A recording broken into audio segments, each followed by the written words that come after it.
दोस्तों नमस्कार। आईएएस हिंदी के इस प्लेटफॉर्म पर मैं रवि रंजन आप लोगों का स्वागत करता हूं। आज हम लोग एक नए टॉपिक लेकर आए हैं जिसका नाम है डेटा सफिशिएंसी, डाटा पर्याप्तता। इससे जो प्रश्न पूछे जाते हैं वो प्रश्न बेहद सामान्य बुद्धिमत्ता का यूज करके आप उसे बना सकते हैं।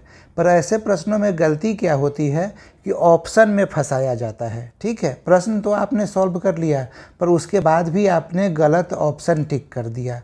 तो यहाँ पे कैसे कैसे ऑप्शन बनाए जाते हैं, पहले चलिए ज़रा इस पे चर्चा कर लेते हैं। तो देखिए इस प्रकार के प्रश्न कैसे होते हैं। तो इस प्रकार के प्रत्येक प्रश्न में एक प्रश्न तथा उसके नीचे दो कथन दिए गए होते हैं। ठीक है, ये अभी हम लोग क्वेश्चन देखेंगे तो उसमें क्लियर होगा। मतलब सबसे ऊपर में एक प्रश्न लिखा रहेगा, प्रश्न के नीचे दो कथन लिखा रहेगा। ठीक है, कथन 1 और 2। इस कथन 1 और 2 का यूज करके आपको उत्तर निकालना रहेगा। ठीक है, अब उत्तर जो है वो सिर्फ कथन 1 से ही पता चल रहा है या कथन 2 से पता चल रहा है या दोनों को मिलाकर पता चल रहा है या दोनों को मिलाकर भी नहीं पता चल रहा है या दोनों से अलग अलग पता चल रहा है। ये 5 प्रकार है। ये 5 प्रकार से कथन निकाला जा सकता है। तो यही दिया हुआ है यहाँ पे कि दो कथन दिए गए हैं जिन्हें 1 तथा 2 से नामांकित किए गए होते हैं। यही आपके परीक्षा में भी रहेगा। आपको यह बताना होता है कि प्रश्न के नीचे दिए गए कथनों में से कौन सा कथन प्रश्न का उत्तर देने के लिए पर्याप्त है।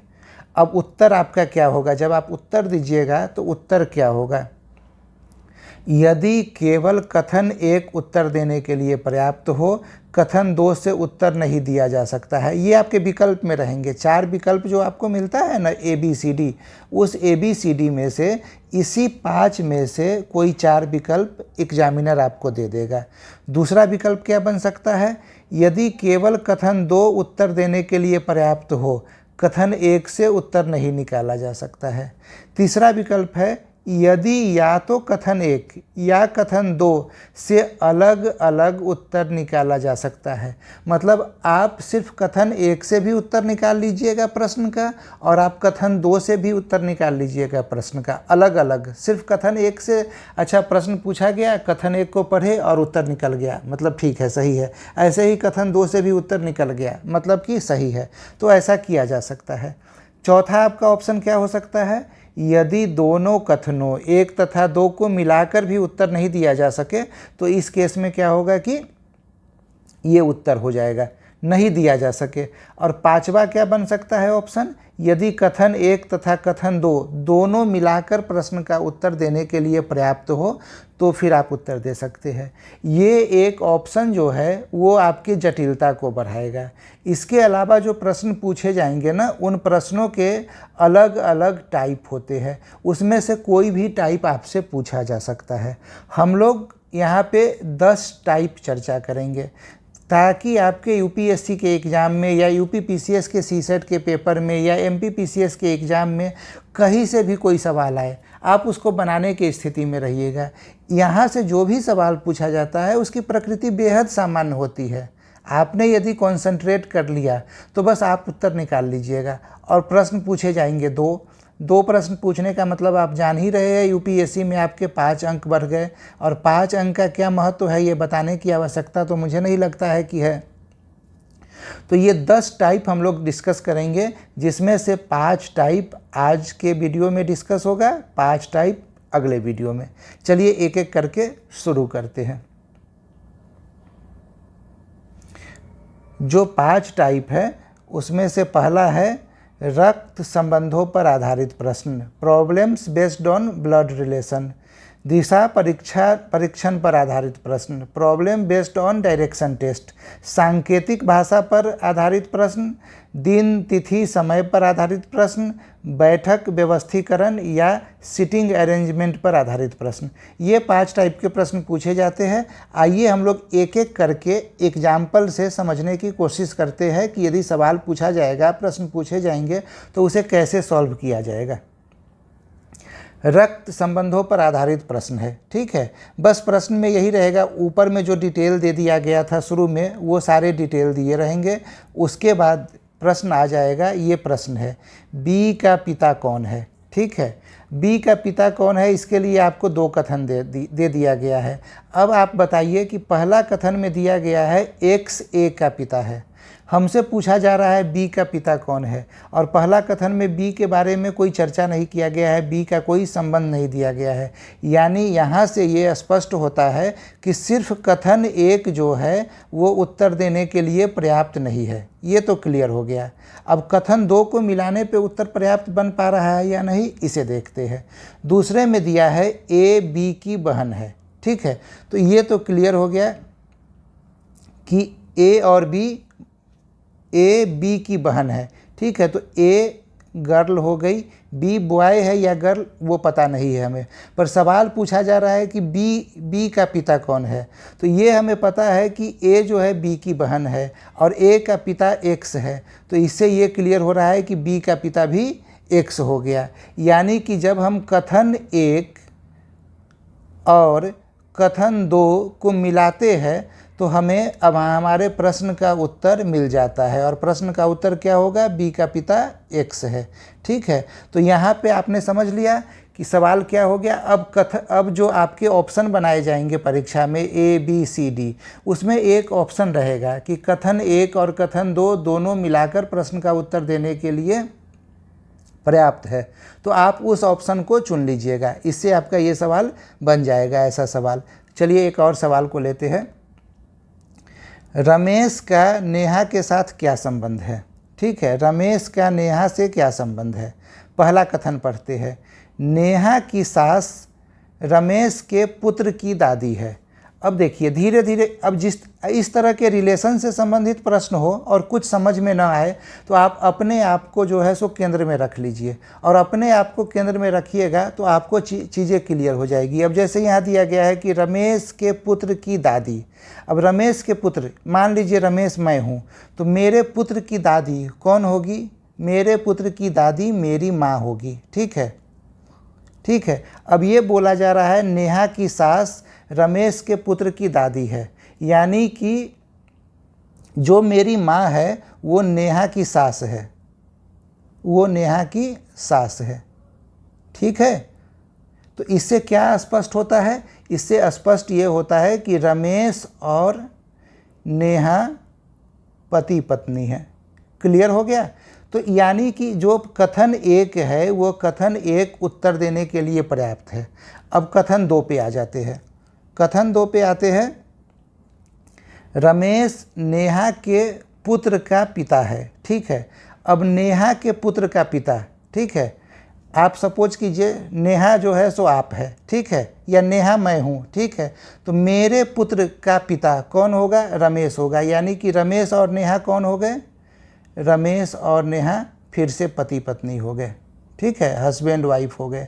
यानी कि कथन 2 भी उत्तर देने के लिए पर्याप्त है। तो यहाँ पे कथन 1 और कथन 2 दोनों सेपरेटली उत्तर देने के लिए पर्याप्त है। आप लोगों को चीज़ें समझ में आ रही है। ये एक नया टॉपिक है, सिंपल टॉपिक है, सवाल आसानी से बनता है, परीक्षा में आपके नंबर आराम से बढ़ जाएंगे, लेकिन समझ में आ जाए तब। समझ में आ रहा है या नहीं कमेंट करके बताइए कि समझ में आ रहा है या नहीं। अभी तक जितनी चीज़ें हम लोगों ने पढ़ा है, मैं आज सीसेट का पूरा प्लेलिस्ट शेयर कर दूंगा आप लोगों के साथ डिस्क्रिप्शन बॉक्स में। आप लोग यदि सिर्फ उतने को रिवीजन कर लीजिएगा तो आप लोग परीक्षा में 50 से 60 नंबर सही करने की स्थिति में रहिएगा। 50 से 60 नंबर, ठीक है। जबकि अभी कॉम्प्रिहेंशन की बात ही नहीं हुई है। मैथ्स के नाम पे अभी तक हमने सिर्फ परमोटेशन एंड कम्बिनेशन और नंबर थ्योरी पढ़ा है, ठीक है। सिर्फ रीजनिंग पढ़ने से आपका इतना क्वेश्चन सही हो जाएगा। तो यदि आपने अभी तक वीडियो को नहीं देखा है तो पूरे प्लेलिस्ट को एक बार देख जाइए और उससे संबंधित प्रश्नों को आप लोग हल कीजिए। उससे चीज़ें आसानी से क्लियर हो जाएगी और परीक्षा बेहद ईजिली आप लोग क्लियर कर पाइएगा। चलिए आगे बढ़ते हैं, अगले प्रश्न को देखते हैं। आइए अब दिशा परीक्षण पर आधारित प्रश्न को देखते हैं। कीर्ति अब किस दिशा में जा रही है, कीर्ति अब किस दिशा में जा रही है। कृति अपने घर से निकलकर मंदिर जा रही है। अब देखिए कृति का कहीं पे घर है, लेकिन वो घर से जब मंदिर जा रही है तो न मंदिर का दिशा दिया गया है कि मंदिर किधर है, न ही कृति के घर से किस साइड जाने कृति किस साइड जा रही है वो दिया गया है। यानी पहले स्टेटमेंट से हमें कुछ भी पता नहीं लग रहा है। दूसरे स्टेटमेंट में है कृति किसी निश्चित बिंदु से पूरब की ओर गई। सपोज कीजिए ये निश्चित बिंदु है, बिंदु से हमें पहले पता है कि ऊपर में नॉर्थ है, उत्तर, नीचे दक्षिण, दाहिने साइड पूरब और बाएं साइड पश्चिम। क्लियर है ये बात? तो कृति किसी निश्चित बिंदु से पूरब की ओर गई, पूरब की ओर जाती है। रास्ते में 2 बार दाईं ओर मुड़ने पर कुछ दूर पर मंदिर था। पहली बार दाईं मुड़ी इधर, दोबारा दाईं मुड़ी तो इधर, ठीक है। तो इधर कुछ दूरी पे मंदिर था। तो मंदिर किस दिशा में है या कृति अब किस दिशा में जा रही है, ये सवाल है। तो यहाँ तो हमें पता है कि ये पश्चिम दिशा में जा रही है। तो यानी कि स्टेटमेंट 2 जो है वो उत्तर निकालने में सक्षम है, ठीक है। स्टेटमेंट 1 से उत्तर नहीं आ रहा है, जबकि स्टेटमेंट 2 से उत्तर आ रहा है। आगे बढ़ते हैं। मोहन के घर से उसके स्कूल की दूरी कितनी है? ठीक है, मोहन के घर से स्कूल की दूरी। तो मोहन के घर से स्कूल पूरब दिशा में है। पहला स्टेटमेंट से ये तो पता चल रहा है कि यदि ये मोहन का घर है तो स्कूल यहाँ से पूरब दिशा में है, ठीक है। लेकिन दूरी कितनी है वो पता नहीं चल रहा है। दूसरा में आइए, दूसरे स्टेटमेंट में मोहन के घर से श्याम का घर 20 किलोमीटर है और श्याम के घर के आगे स्कूल है, ठीक है। ये दे दिया गया। लेकिन अब श्याम के घर से कितना आगे स्कूल है, आगे का मतलब कितना आगे, 100 मीटर, 200 मीटर, 500 मीटर, ये हमें पता नहीं है। यानी कि ये दूसरा स्टेटमेंट जो है वो भी उत्तर देने के लिए सफिशिएंट नहीं है, पहला भी उत्तर देने के लिए सफिशिएंट नहीं है। तो यहाँ पे क्या हो गया कि कथन 1 और 2 दोनों मिलाकर भी उत्तर देने के लिए सफिशिएंट न है। ऐसा जो विकल्प होगा वो विकल्प सही होगा। आगे बढ़ते हैं। अब देखिए सांकेतिक भाषा पर आधारित प्रश्न को देख लेते हैं। क्या है, एक सेकंड। सांकेतिक भाषा में, एक सांकेतिक भाषा में डिस्ट्रॉय का क्या अर्थ है? ठीक है, अब देखिए यहाँ पे दिया गया है कि टिप फा का तात्पर्य इस सांकेतिक भाषा में है, ठीक है। टा का ला का तात्पर्य उसी सांकेतिक भाषा में यू में डिस्ट्रॉय है। यहाँ पे क्या हो रहा है कि पहले स्टेटमेंट में कुछ चीज़ें मिसिंग है। क्या मिसिंग है वो मैं यहाँ पे ऐड कर देता हूँ। यहाँ पे लिखा गया है कि टिप का फा का तात्पर्य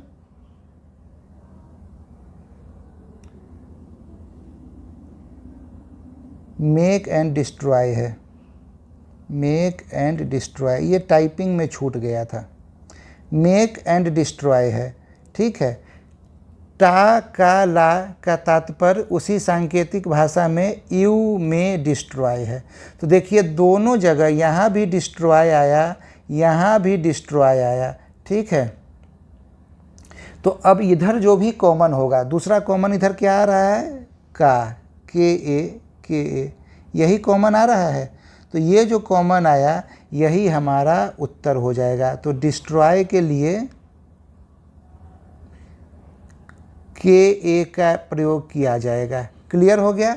अब ये कैसे पता चला? तो कथन 1 और कथन 2 जब दोनों को जोड़े हैं तो दोनों में इस साइड डिस्ट्रॉय कॉमन आ गया। इससे हमें स्पष्ट हो गया कि इधर भी जो कॉमन होगा वही कॉमन डिस्ट्रॉय का सांकेतिक भाषा होगा।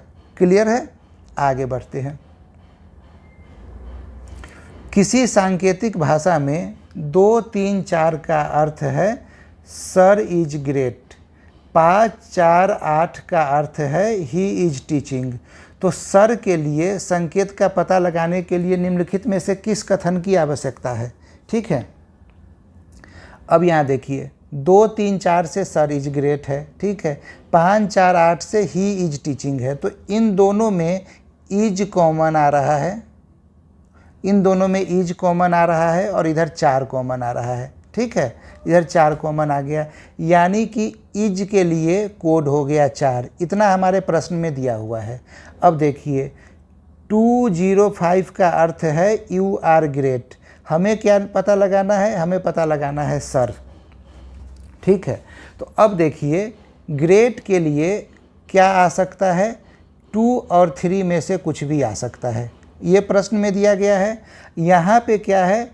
2 और 0 है, यहाँ 3 है ही नहीं, और ग्रेट शब्द यहाँ भी आ गया है। तो इससे क्लियर हो गया कि ग्रेट के लिए 2 शब्द होगा, 2। ग्रेट के लिए 2 आ गया। तो अब क्या बचा हमारे पास? हमारे पास सिर्फ बचा 3। तो सर के लिए 3 होगा, यानी कि कथन 1 जो है वो उत्तर देने के लिए पर्याप्त हो गया। ठीक है, अब दूसरा देखिए, दूसरा स्टेटमेंट में क्या है? दूसरा स्टेटमेंट में है ही लुक्स स्मार्ट। ठीक है, इसके लिए दे दिया गया 387। ठीक है, लेकिन क्या इससे सर का कुछ पता लग रहा है? 387 से क्या हम सर के बारे में कुछ भी पता लगाने की स्थिति में है? तो कुछ भी पता लगाने की स्थिति में हम नहीं है, यानी कि कथन 1 पर्याप्त है प्रश्न का उत्तर देने के लिए, जबकि कथन 2 पर्याप्त नहीं है। ऐसा जो भी ऑप्शन होगा वही ऑप्शन सही उत्तर होगा। ठीक है, आगे देखते हैं। अगला टाइप जो है वो है दिन तिथि समय पर आधारित प्रश्न। ठीक है, दिन तिथि समय पर आधारित। पुष्पा का जन्मदिन किस तारीख को हुआ है? ऐसे प्रश्न बेहद आसान होते हैं। पहला स्टेटमेंट देखिए, पुष्पा के भाई के अनुसार पुष्पा का जन्मदिन 15 मार्च के बाद तथा 19 मार्च से पहले है। यानी पहला स्टेटमेंट से ये तय हो गया कि जन्मदिन 16, 17 या 18 मार्च को होगा। ठीक है, ये क्लियर हो गया, लेकिन जन्मदिन कौन सा दिन है वो क्लियर नहीं हो पा रहा है। दूसरा स्टेटमेंट पढ़ते हैं, पुष्पा की मां के अनुसार पुष्पा का जन्मदिन 17 मार्च के बाद तथा 25 मार्च से पहले है। तो 17 मार्च के बाद कौन सा दिन आएगा? 18, 19, 20, 21, 22, 23, 24। ठीक है, अब इस दोनों में कॉमन कौन सा दिन है? दोनों सही बोल रहे हैं, तो 18 मार्च और 18 मार्च कॉमन आ गया, यानी कि कथन 1 और कथन 2 दोनों मिलाकर उत्तर देने के लिए पर्याप्त है। ठीक है, और जन्मदिन कौन सा दिन आएगा? पुष्पा का जन्मदिन किस तारीख को होगा? 18 मार्च को होगा। क्लियर हो गया ये? चलिए आगे बढ़ते हैं।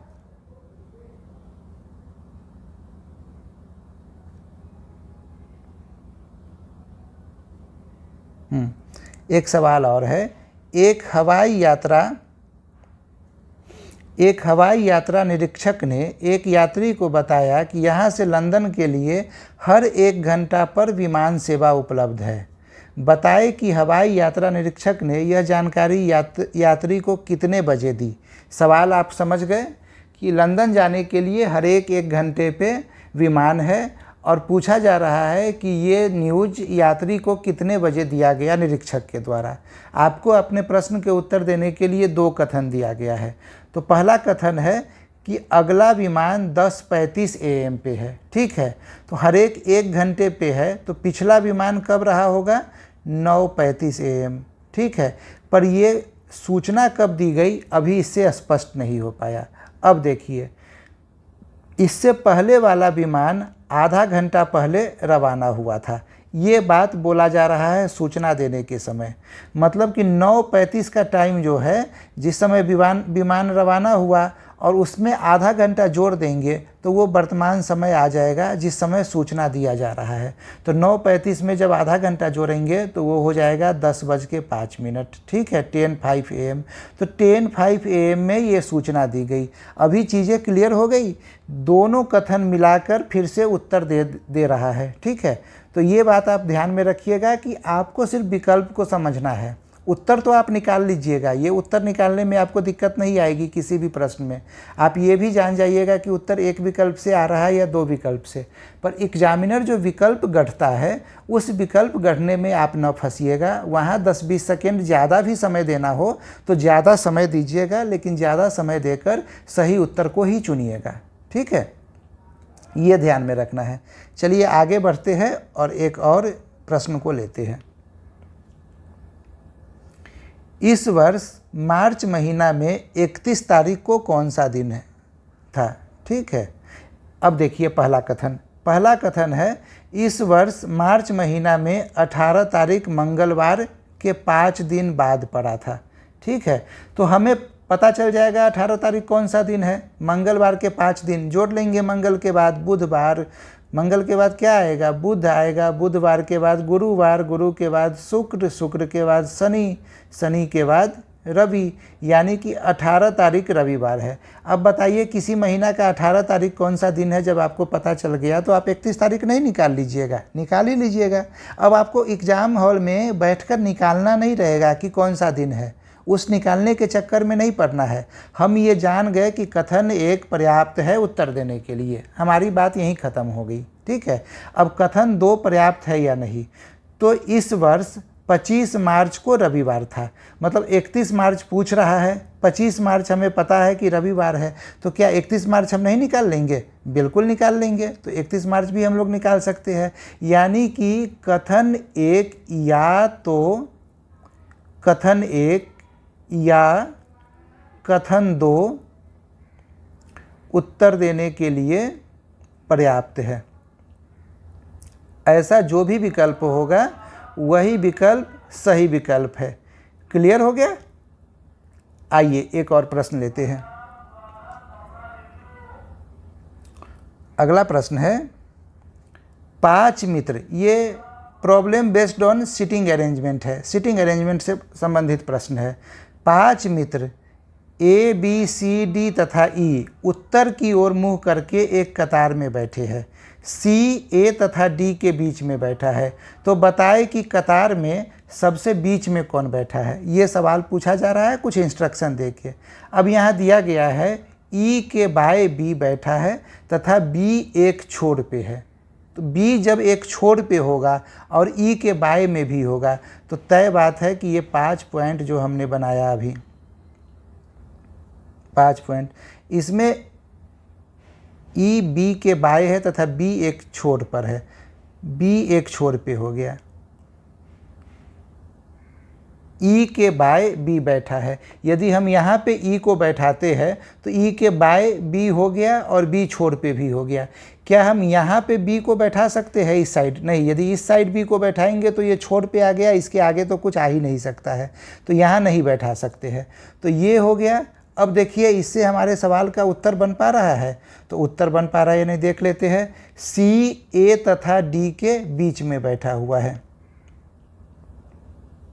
सी ए तथा डी के बीच में बैठा हुआ है। ठीक है, यही तो एक बन रहा है, इसके अलावा भी कोई और तरीका है बनने का कुछ? 5 मित्र ए बी सी डी तथा ई उत्तर की ओर मुंह करके एक कतार में बैठे हैं। सी ए तथा डी के बीच में बैठा है, ये क्लियर है। तो बताए कि कतार में सबसे बीच में कौन बैठा है। एक और भी तरीका हो सकता है यहाँ पे बैठाने का, वो तरीका ये हो सकता है बी ई डी सी और ए, यहाँ पे सी को बैठा दिए, तो यहाँ बीच में कौन बैठा है स्पष्ट हो पा रहा है? नहीं हो पा रहा है स्पष्ट। ठीक है, ई के बाएं बी बैठा है तथा बी एक छोर पे बैठा है, इसके अलावा कुछ भी नहीं दिया है। तो यहाँ पे आप देखिएगा कि बीच में एक बार तो ए आ गया और एक बार डी आ गया, यानी कि पहला कथन से स्पष्ट नहीं हो रहा है। दूसरे कथन में क्या है, डी तथा बी के बीच एक मित्र बैठा है। अब फिर से ले लीजिए 5, 1 2 3 4 5, डी तथा बी के बीच में एक मित्र बैठा है। तो आप सपोज कीजिए सबसे पहले ए सी डी, डी तथा बी, बी ई। देखिए ये तो प्रश्न में दिया हुआ है कि सी ए तथा डी के बीच में बैठा हुआ है, तो ये तो स्पष्ट हो जाएगा जो सी यहाँ ही बैठा तो ए और डी। ठीक है, लेकिन डी और बी के बीच में भी एक बैठा हुआ है, ये यहाँ से स्पष्ट हो रहा है। इसको बैठाने का और भी तरीका है क्या? तो दूसरा तरीका ढूंढते हैं। यहाँ कर दे डी, डी के बाद आ जाता है सी, सी के बाद ए। ठीक है, अब यहाँ ई और बी, अभी भी देखिए डी और बी के बीच में एक ई बैठ गया। इसका मतलब क्या है कि हर एक केस में डी जो है वो बीच में बैठ रहा है, तो यानी दूसरा स्टेटमेंट जो है वो अकेले उत्तर देने के लिए पर्याप्त है। ये अभी आप लोगों को क्लियर हो गया होगा। आज मैं ग्रुप में इन 5 तरह के प्रश्नों पे प्रैक्टिस करने के लिए आप लोगों को एक PDF भेज दूंगा। उस PDF को देखकर आप लोग प्रैक्टिस कीजिए। जो डाउट होगा वो ग्रुप में या यहाँ पे कमेंट करके यूट्यूब पे आप पूछिएगा, उसके उत्तर आप लोगों को दे दिया जाएगा। ठीक है, अगले वीडियो में जो 5 और टाइप के प्रश्न बचे हुए हैं उस पर हम लोग चर्चा करेंगे और इसके साथ ही डेटा सफिशिएंसी से पूछे गए 2 क्वेश्चन का उत्तर देने की स्थिति में आप लोग रहिएगा। उम्मीद करता हूँ वीडियो आप लोगों को पसंद आया होगा। Thank you for watching.